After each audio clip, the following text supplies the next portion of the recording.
The very word secrecy is repugnant in a free and open society, and we are, as a people, inherently and historically opposed to secret societies, to secret oaths, and to secret proceedings. We decided long ago that the dangers of excessive and unwarranted concealment of pertinent facts far outweighed the dangers which are cited to justify it. Even today, there is little value in opposing the threat of a closed society by imitating its arbitrary restrictions. Even today, there is little value in ensuring the survival of our nation if our traditions do not survive with it. And there is very grave danger that an announced need for increased security will be seized upon by those anxious to expand its meaning to the very limits of official censorship and concealment. That I do not intend to permit to the extent that it's in my control.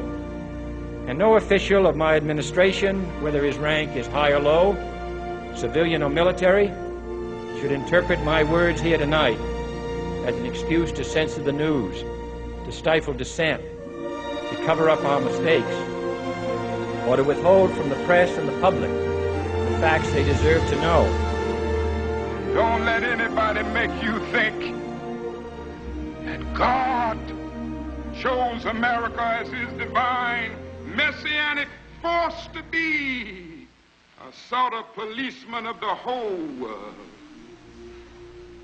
God has a way of standing before the nations with judgment, and it seems that I can hear God saying to America, you are too arrogant. If you don't change your ways, I will rise up and break the backbone of your power, and I'll place it in the hands of a nation that doesn't even know my name. Be still and know that I'm God. The promises of the great society have been shot down on the battlefield of Vietnam, making the poor, white and Negro, bear the heaviest burdens both at the front and at home. Though the civil rights leaders, for various reasons, refuse or can't take a stand or have to go along with the administration, that's their business. But I'm afraid that I know that justice is indivisible. Injustice anywhere is a threat to justice everywhere. And the response and dedication of our citizens, whenever they are fully informed. I not only could not stifle controversy among your readers, I welcome it.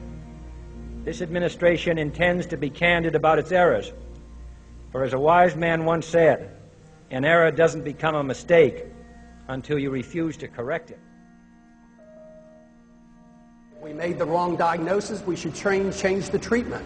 So we're not making progress there, and we should come home. The weapons weren't there, and we went in under UN resolutions, and our national security was not threatened. We're more threatened now by staying. We intend to accept full responsibility for our errors, and we expect you to point them out when we miss them. Without debate, without criticism, no administration and no country can succeed, and no republic can survive. That is why the Athenian lawmaker Solon decreed it a crime for any citizen to shrink from controversy. And that is why our press was protected by the First Amendment, the only business in America specifically protected by the Constitution, not primarily to amuse and entertain, not to emphasize the trivial and the sentimental, not to simply give the public what it wants, but to inform, to arouse, to reflect, to state our dangers and our opportunities, to indicate our crises and our choices, to lead, mold, educate, and sometimes even anger public opinion. This means greater coverage and analysis of international news, for it is no longer far away and foreign, but close at hand and local. It means greater attention to improved understanding of the news, as well as improved transmission.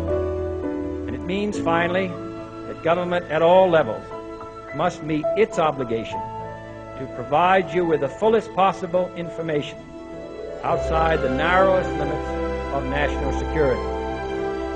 And so it is to the printing press, to the recorder of man's deeds, the keeper of his conscience, the courier of his news, that we look for strength and assistance, confident that with your help, man will be what he was born to be, free and independent, free and independent, free and independent, free and independent. I'm Ron Paul. I'm a congressman from Texas, serving in my 10th term. I am the champion of the Constitution. We now promote preemptive war. I do not believe that's part of the American tradition. We in the past have always declared war in the defense of our liberties or go to aid somebody. But now we have accepted the principle of preemptive war. We have rejected the just war theory of Christianity. And now, tonight, we hear that we're not even willing to remove from the table a preemptive nuclear strike against the country that has done no harm to us directly and is no threat to our national security.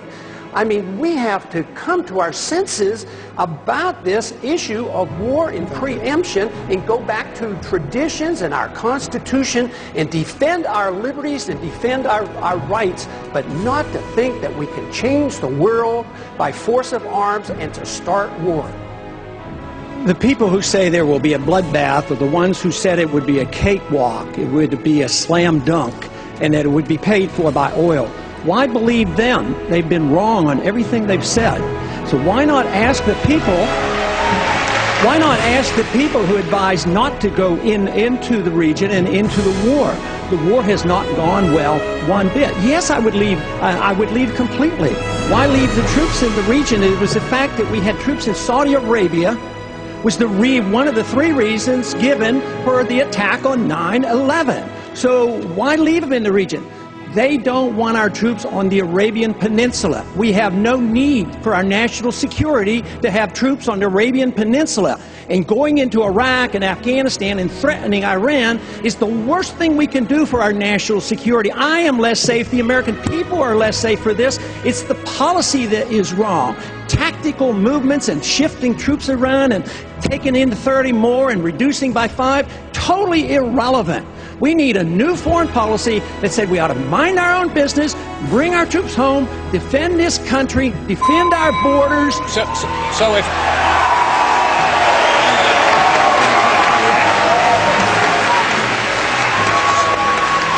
Congressman Paul, and I'd like you to take 30 seconds to answer this. You're basically saying that we should take our marching orders from Al-Qaeda. If they want us off the Arabian Peninsula, we should leave? No!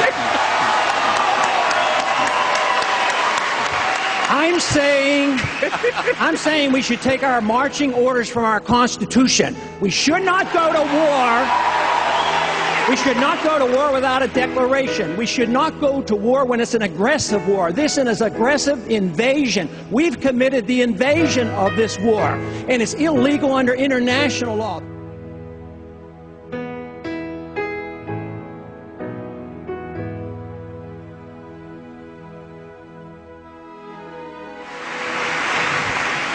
The American people didn't go in. A few people advising this administration, a small number of people called the neoconservatives, hijacked our foreign policy. They're responsible, not the American people. They're not responsible. We shouldn't punish them. Congressman, we are one nation. We can't be divided. We have to be one nation under God. That means if we make a mistake, we make it as a single country, the United States of America, not the divided States of America. When we make a mistake, it is the obligation of the people through their representatives to correct the mistake, not to continue the mistake.